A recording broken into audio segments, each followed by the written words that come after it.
This is the Cast from Kegel.com. We're all about political cartoons and cartoonists and about the news and issues of the day. Be sure to subscribe wherever you're watching or listening to this and visit Kegel.com to see all the cartoons in case you're just getting the audio podcast and you're not seeing the cartoons.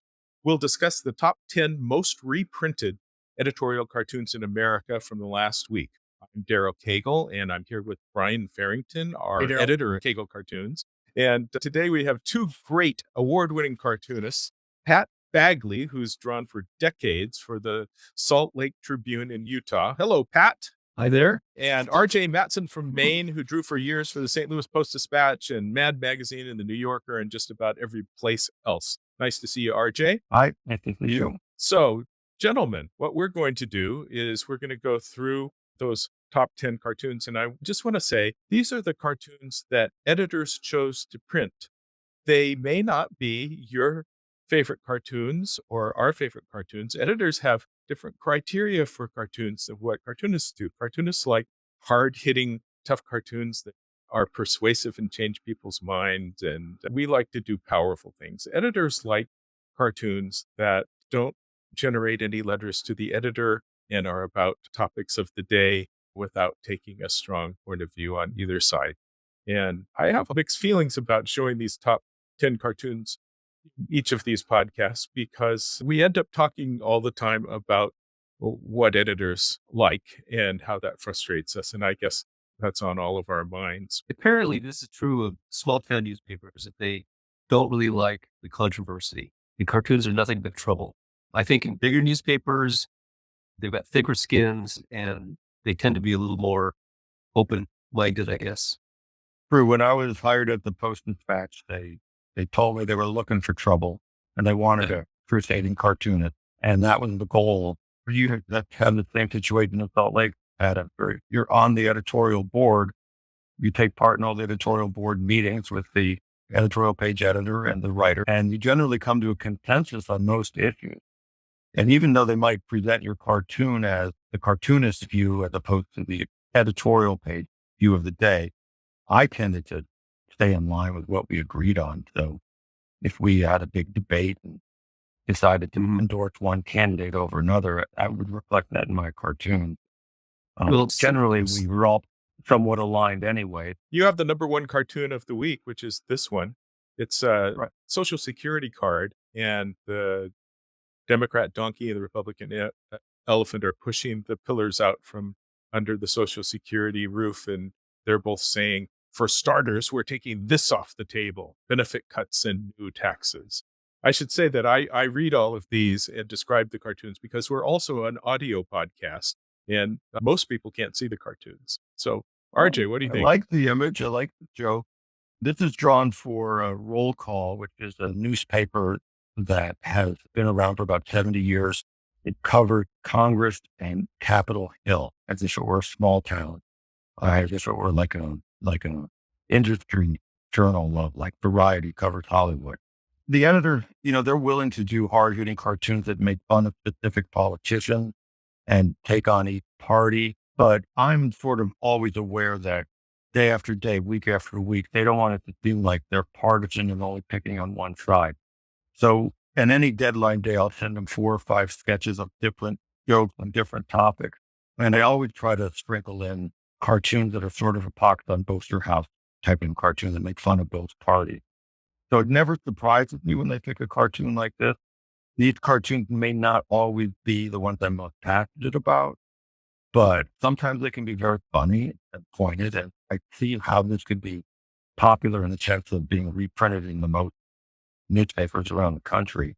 It's got all that familiarity to the Social Security card. I think it's cool. It's a beautiful cartoon. Pat, you have the number 2 cartoon this week. It's an Into the Woods cartoon with Little Red Riding Hood walking into these spooky woods, but they're the spooky woods with a wolf for Twitter and YouTube and TikTok and Pinterest and Facebook. Scary internet woods. You want to talk about this one? Lovely looking cartoon.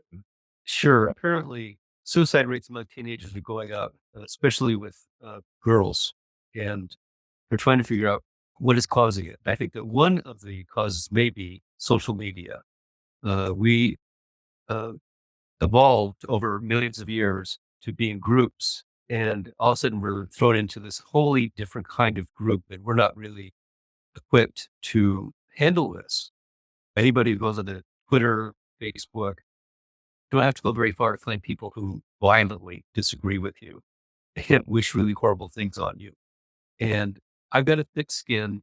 I've been doing this for 45 years, so I know what to expect. But people who are young and are thrown into that cesspool, it can be pretty traumatic, I think.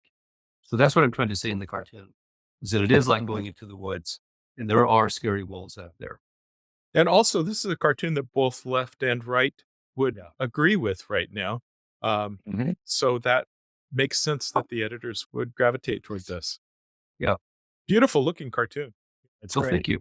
So the number 3 cartoon is by Jeff Katurba, who's a regular in the top 10 because he's a moderate and he doesn't do those hard left and right cartoons. This is a little boy at the kitchen table eating candy Easter eggs. And the header says, as we head into the Easter season, little boy says, chocolate eggs for breakfast? And mom says, they were cheaper than the real thing. You know, these expensive eggs cartoons have just been sweeping the top 10 in the cartoonists. They're doing expensive eggs cartoons. I don't think you guys are. I haven't done an egg cartoon yet. It's on my bucket list for the month. Well, I noticed that eggs were getting really expensive a couple months ago, but in the meantime, they've solved the problem here anyway, and it's come back down. Well, that's very good. Reassuring. Go up, but when they come down, you have a problem. Okay. Dave Granlund is also very popular with editors, and he's got 2 in the top 10 this week. He's got a Jimmy Carter tribute cartoon. Jimmy Carter was taken into hospice, and things are looking bad for him with his cancer. And it's a pretty portrait cartoon, man of many hats. He's holding his construction hat from Habitat for Humanity. It says, farmer, U.S. Navy, governor, president, teacher, carpenter, Jimmy Carter.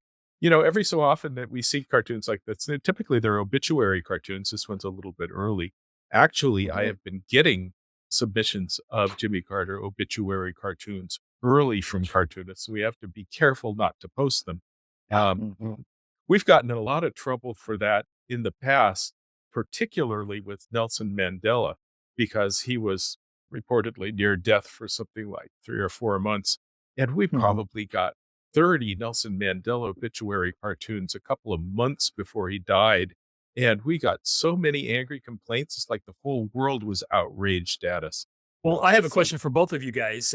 It's pretty standard policy in the newspaper business to pre-write obituaries for popular people. That way, when they actually go, they've already got it ready. I think the New York Times does that, where they pretty much write everybody's obituary sometimes decades before they die. But did your editors at your papers ever ask you to do that? If somebody prominent was about to die, can you have this ready for us so we can run it immediately? At least in my case, they haven't asked for that yet. No, that's never happened. I could only imagine it happening if you're approaching a weekend deadline and they wanted to have something to look into the Sunday paper on a Saturday. Yeah. You know, if I submitted my Sunday cartoon on Friday, but that never happened. It makes me uncomfortable, and we have to watch out for it. It seems to me like you can wait until somebody actually dies. All right. This one is Dave Granlund's second cartoon in the top 10. It says freight trains, but he crosses out the E and it becomes freight trains. And this is a toxic chemical train shooting down the tracks about 2 feet above the tracks, ready for an explosion like Palestine, Ohio. You know, Palestine, Ohio's on everybody's mind, and this is what the editors were looking for. Well, that's another example of a cartoon that doesn't really take a left or right perspective. It kind of hits both sides equally, and that's why editors gravitate towards that. It doesn't take an ideological point of view necessarily. So, right. And it's also, you know, a topical cartoon that covers tragedies. If it bleeds, it leads. So they have to cover that. So it sort of interestingly, cartoons that just simply mention a topic that's in the news so that you're thinking about it graphically, those tend to perform better than the cartoons that actually present a point of view about that topic. Right. All right. This is Jeff Katurba's second cartoon in the top 10, Anniversary Cake. And it has Vladimir Zelensky standing on a big cake, which is the map of Ukraine, in a tiny little Vladimir Putin eating a little bit of the cake.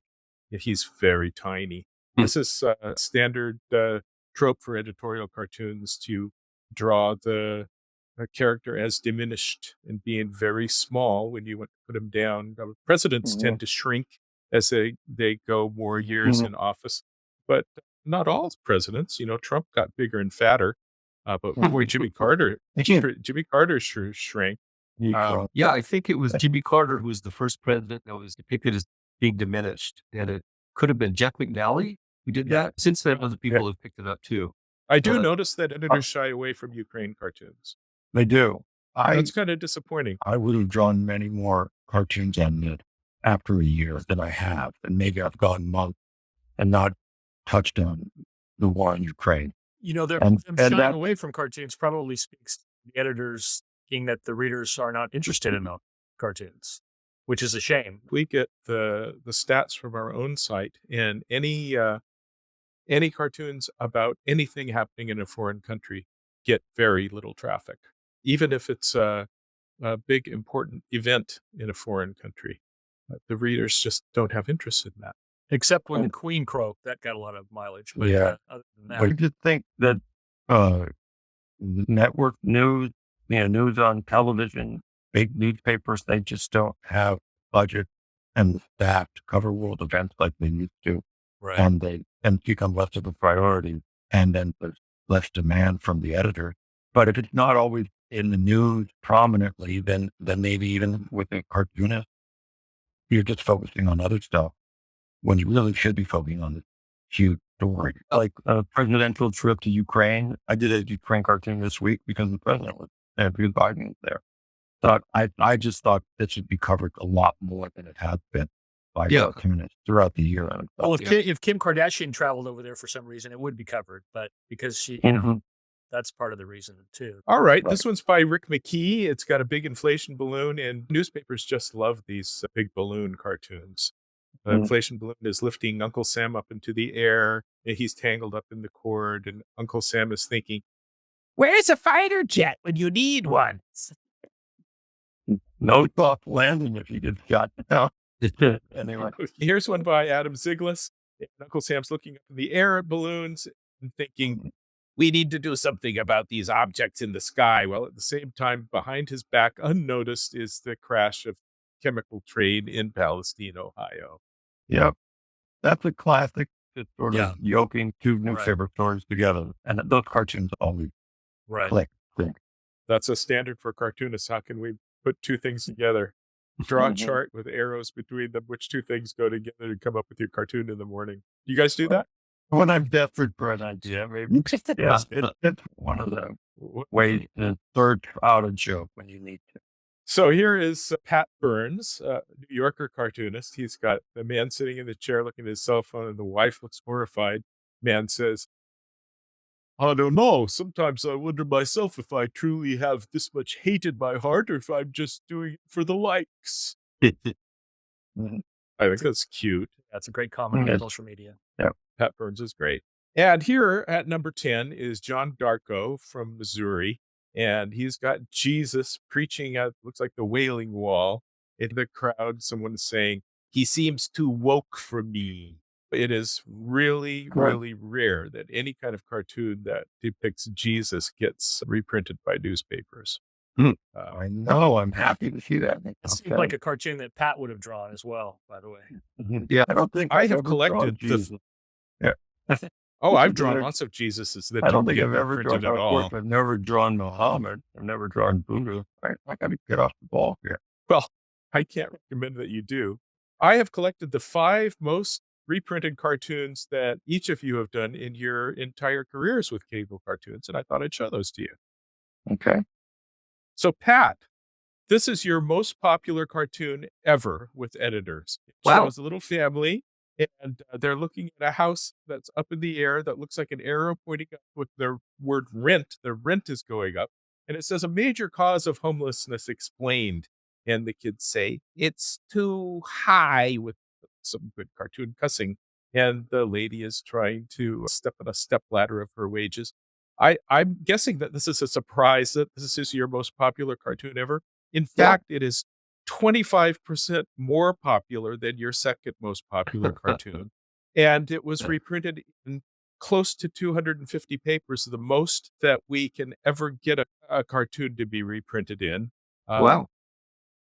This was Wow. just all out crazy hit that eclipsed everything else you've ever done. That's surprising me, but I mean, the cartoon is accurate, right? No, Yeah. it makes a It's wonderful accurate. point. It makes a wonderful point. And graphically, I think editors, and I thought the idea of using the arrow as the house and everything, I thought it was a good cartoon. So Yeah, I so I'm not this- surprised by that at Yeah. all. But So the little kid who's swearing is too blank high. He's from that guy who ran president years ago. right, And his the whole rent is hit too damn thing high. was the rent is too damn high. Right. The rent is too damn high. He was funny. It does surprise me. Yes, this would be the most popular one I've ever done. But apparently it was a good one. Many papers. It is, but print- you do so many beautiful drawings, and your number 2 cartoon this week is just a fantastic, beautiful drawing. Well, speaking know- of this cartoon, for example, I think what happens is when editors are logging in or when they're looking for something, you just happen to hit on that right image and that right issue at that very moment, then it blows up. And I think that's what happened. Nobody else had anything comparable to this. And they said, oh, this is great. We haven't commented on this. And so, it becomes very popular. So there is a bit of luck in the timing of it, I think. It was crazy. All right, here's your number 2 cartoon.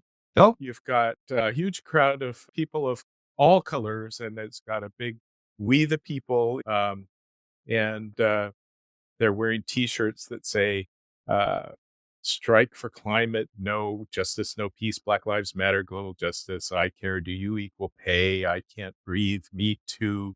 Rainbow flag." It's just a very nice, patriotic, freedom of speech cartoon, and editors liked it. I like it. I wonder if they would like it now, because I did this during the George Floyd protests, and I really felt like America was changing in a good way. There was going to be police reform. There was going to be addressing racism, the systemic abuse of minorities in this country. I thought that we were heading in a good direction. Yeah. But the blowback against that has been pretty ferocious. I don't know if you see it, but Yeah. I don't think this cartoon did very well in the conservative markets for sure. For those Yes, you obvious didn't reasons. include any T-shirts that say "Right to Repair" or "Keep the immigrants out." Yeah. no, I didn't. Second Amendment. This Uh, is How well did it go in Salt Lake when this appeared? How well did the reception go in Salt Lake?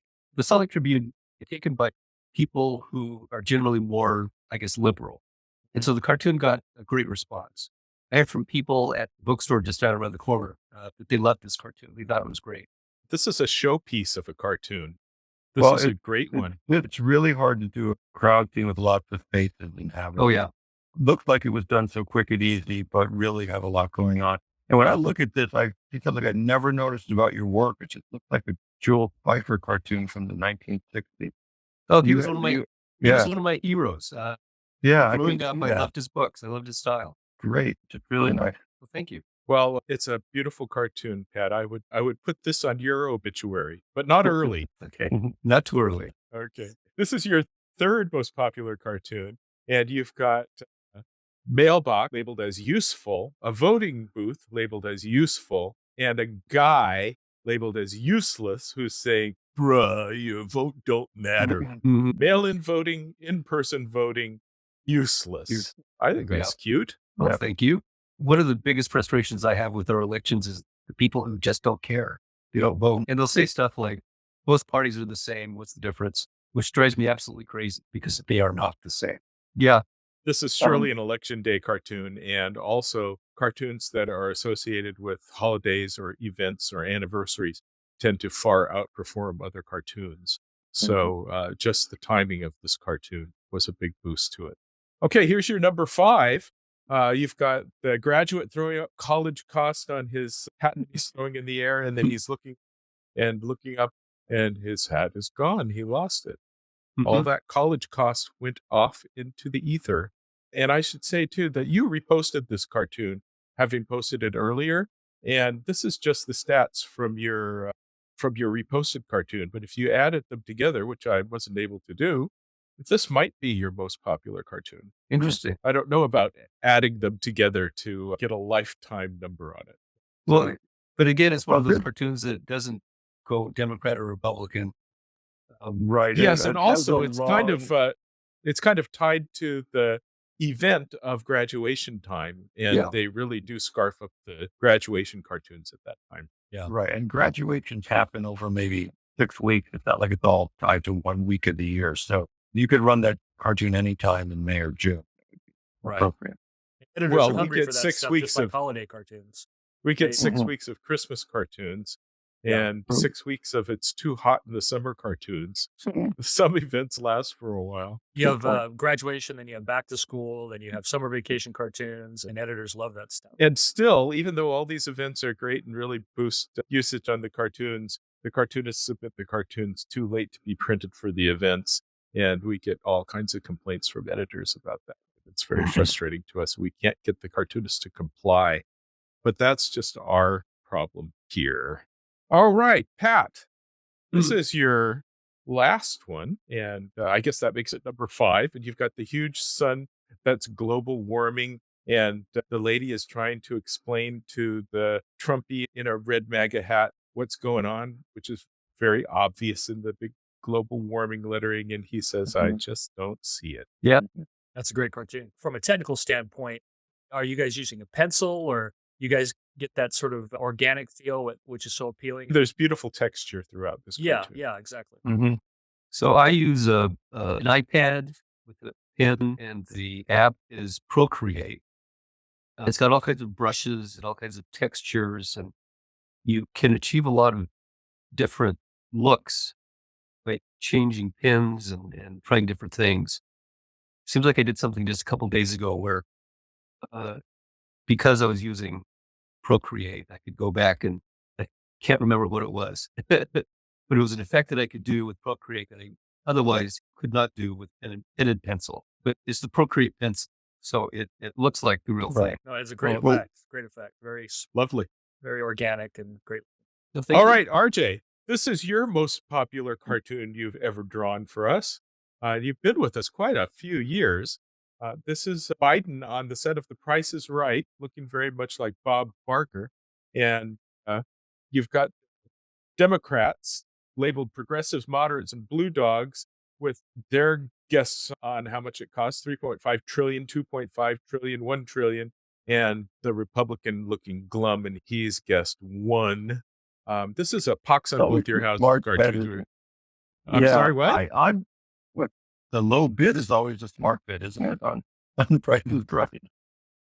The reason I'm surprised is because often when I sketch ideas, I have 2 or 3 that I absolutely fall in love with, and often I just throw in another idea or 2 just to fill out what I'm submitting to my editors. And this is one of those that was just thought of at the last second, and I really didn't think anybody would pick it. I didn't think my editors would go for it. They loved it, and so I probably fine-tuned it from the sketch stage to this in terms of the elements that are in it. But so it just surprised me. You never know where an idea that will click with people will come from. And it wouldn't have been one. At the sketch stage, I would have picked to be a really good cartoon, a popular cartoon. Well, it surprised I'm me very because surprised. it's got donkeys and elephants in it, and it's got Biden in it. And usually you put a president in a cartoon, and that just kills it. Hmm. But, Mhm. Price is Right Mhm. is like middle America. It's Americana, and you don't see Price is Right cartoons. And I'll bet the editors just thought, I know my readers. They all watch The Price is Right. They got to have this cartoon. Mhm. Yeah. Actually, I think I've done 2 other Price is Right cartoons in the last 2 or 3 years, so maybe I'm on something. I got a little neat. I think All so. at myself. All right, here's your number 2 cartoon. And this was another one that surprised me because this is bashing the Democrats a bit more than the Republicans. And you've got the Democrat showing his presentation. It says 2022 midterm elections focus group. And he says, we have nothing to fear but fear itself. And all the voters in the audience are saying inflation, war with Putin, rising crime, a nuclear exchange, illegal immigration, more COVID. Editors like these cartoons that are a list of all the things that are troubling to people, particularly at the New Year's cartoons when everybody's so happy to get rid of the last year, and every year can have the same kind of cartoons about the list of everything that's terrible. This is a list of everything that's terrible cartoon. And those are popular. Duly noted. I'll do more of them. I'm just wary of the idea of drawing cartoons to be popular because it's kind of going down the road that Fox News went down. Trying to cater to your audience instead of just doing what you think is important. Well, I should But, say that the vast majority of our cartoons, we've got 60 cartoonists. We get about 130 cartoons a week.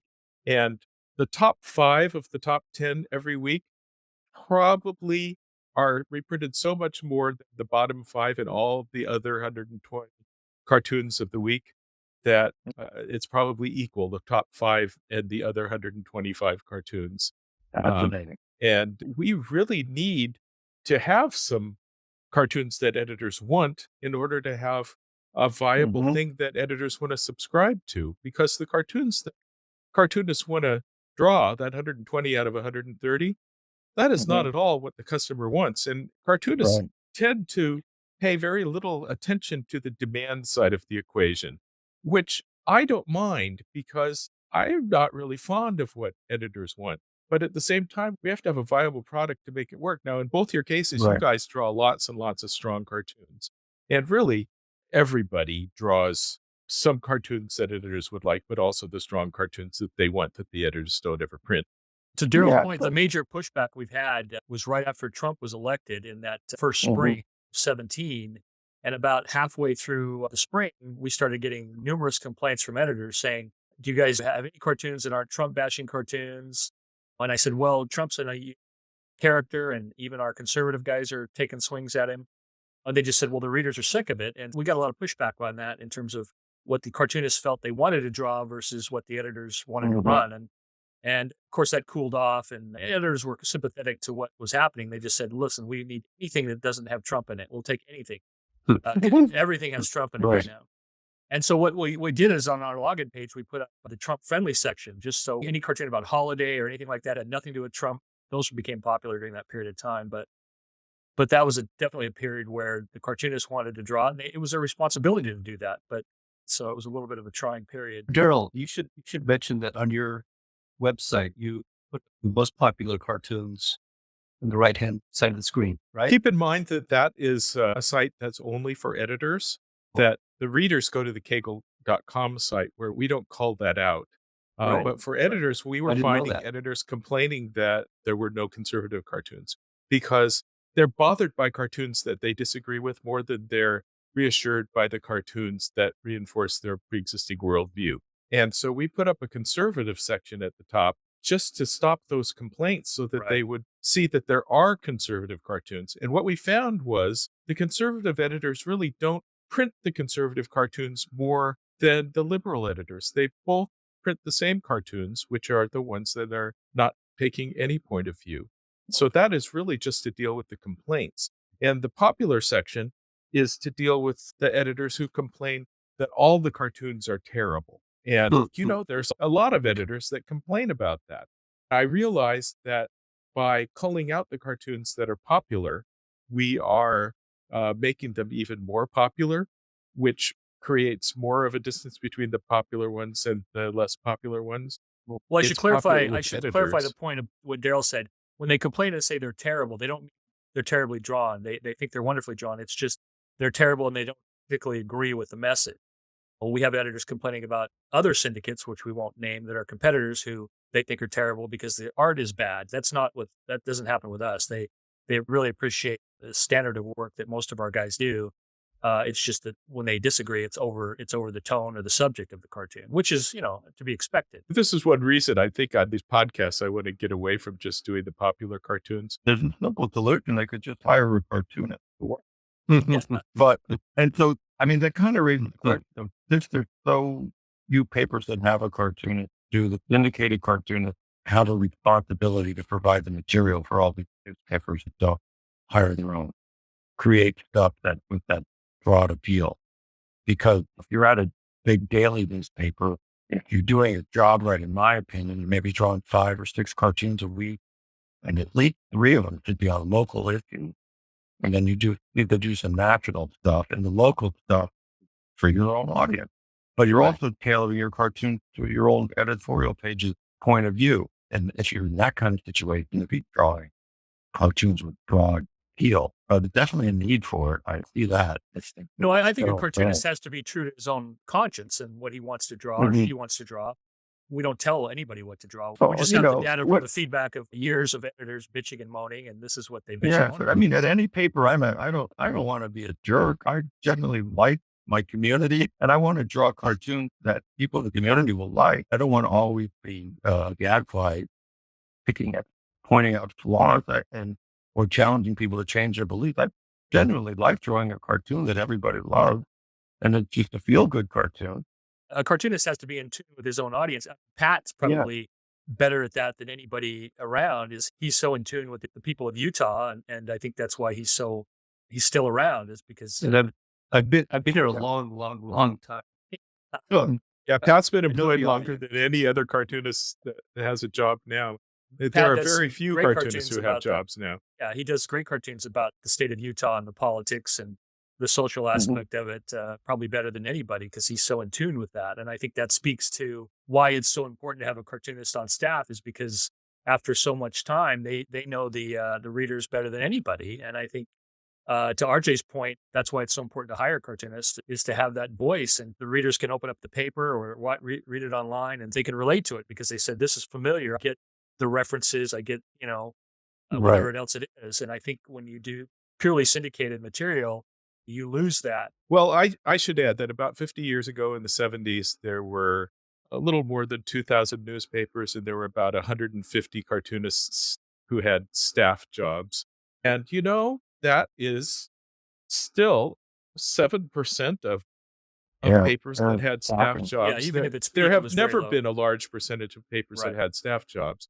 And ever since syndication, almost everybody who saw editorial cartoons and most of the content on the editorial page were seeing syndicated content. Right. So, although for us it's a calamity that all of these cartoonist jobs are gone, Mhm. 150 down to maybe less than 20 now, that's not a big percentage change since it was uh, ever.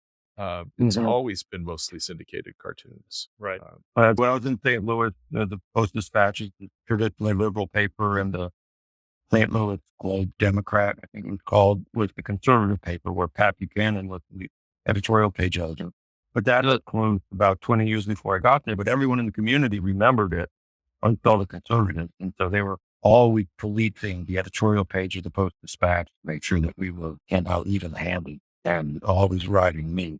But when I was laid off after they went through bankruptcy, I took great solace in the letters I got from conservatives bemoaning the fact that they weren't going to see all the great local cartoons, right? Because they wanted the local issues in their city covered, and they liked seeing it reflected back in a cartoon. Right. They liked seeing drawings that had St. Louis landmarks in them, and neighborhoods they recognized as background.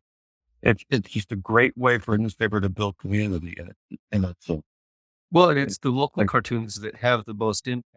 If I do a yeah, cartoon about yeah, Joe Biden, it's just another pebble in a Mhm. landslide. But if I do a cartoon about cutting taxes for rich people in Salt Lake City, that Mhm. gets noticed. Mhm. Right, exactly. So, RJ, this is your Mhm. next most Well, popular let's cartoon. Yes. Operation Warp Speed Ahead. You've got the Mhm. Starship Enterprise with 2 vaccine needles on it labeled COVID-19 vaccines, and it's warp speeding to an arm near you. This doesn't surprise me because it's got Star Trek in it. All right. And the Polarized Express. This is your last popular cartoon. The Coronavirus Relief Edition. You've got a train in front of the Capitol labeled Congress, and the Democrat and Republican engines are pulling the train in opposite directions so that it's Mhm. going nowhere. The coronavirus relief is going nowhere. It's a Pox on Both Your Houses cartoons. And it's a Exactly. beautiful cartoon. Thank you. I could probably publish a book over the past 20 or 30 years of gridlock, Washington is stuck, nothing gets done cartoon. It's a staple, and especially drawing for, the Congress, the newspaper of Congress, one of my audiences. Hey, we have reached the end of our cartoons, gentlemen. Good to see you all. Yeah, good to see you. Thanks, Good to see Daryl. you guys.